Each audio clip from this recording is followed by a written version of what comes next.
Assalamualaikum warahmatullahi wabarakatuh. Selamat berjumpa kembali pada pembelajaran IPA. Kali ini kita akan mempelajari materi genetik.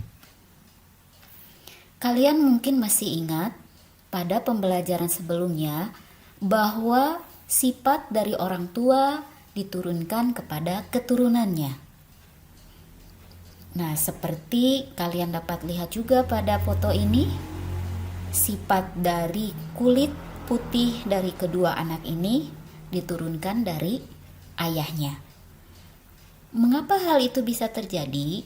Karena di dalam tubuh makhluk hidup terdapat materi genetik yang bertugas untuk mewariskan sifat dari satu generasi ke generasi berikutnya.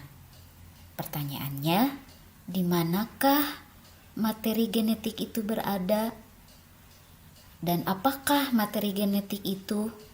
Nah, materi genetik itu adalah yang disebut dengan DNA.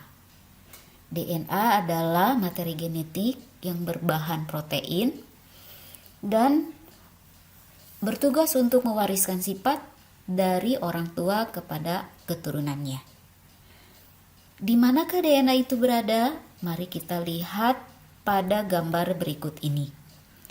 Kalian mungkin mengenal bagian yang ibu tunjukkan ini pada pembelajaran di bab 1. Ya betul, ini adalah sebuah kromosom. Kalau kita perhatikan, kromosom itu ternyata merupakan kumpulan dari benang panjang yang berbentuk spiral ini, yang kalau kita lihat lebih dekat, dia seperti tangga memutar atau spiral yang memutar, yang disebut dengan double helix. Nah, yang berbentuk double helix inilah yang disebut dengan DNA. Jadi, DNA itu penyusun dari kromosom. Oke, mari kita lihat selanjutnya. Satu unit penyusun dari DNA ini disebut nukleotida. Perhatikan di sini, satu nukleotida ini tersusun atas 3 bagian. Yang pertama, gugus fosfat yang dilambangkan dengan bulatan ini. Kemudian, gula deoksiribosa yang dilambangkan dengan segi 5 ini. Dan yang berbentuk persegi panjang ini adalah basa nitrogen. Di sini juga terlihat bahwa basa nitrogen ini terdiri dari 4 macam. Yang pertama sitosin, yang kedua guanin, ketiga adenin, dan yang keempat timin. Yang perlu diingat di sini oleh kalian, adenin di sini selalu berpasangan dengan timin. Sedangkan sitosin selalu berpasangan dengan guanin.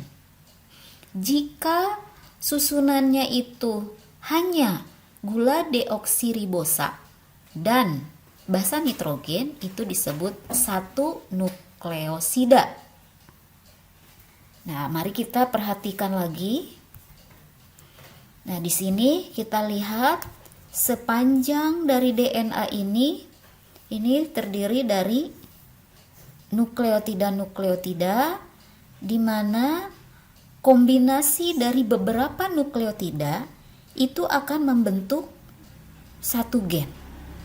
Seperti yang sudah ibu tulis pada modul, gen berfungsi untuk mengatur metabolisme dan menyampaikan informasi genetik atau pewarisan sifat dari orang tua kepada anaknya. Jadi sepanjang DNA ini terdapat unit-unit gen. Jadi kalau kita runut, sebetulnya di mana materi genetik itu posisinya, kita lihat di dalam sel terdapat inti sel atau nukleus. Di dalam nukleus ini terdapat kromosom. Kromosom merupakan kumpulan dari DNA. Dan DNA tersusun atas materi atau unit terkecil yang disebut nukleotida. Jadi di sini berarti dari kromosom sampai nukleotida ini bisa dikatakan adalah materi genetik. Mungkin untuk materi genetik yang pertama Ibu cukupkan sampai di sini. Semoga bisa dimengerti. Terima kasih. Assalamualaikum warahmatullahi wabarakatuh.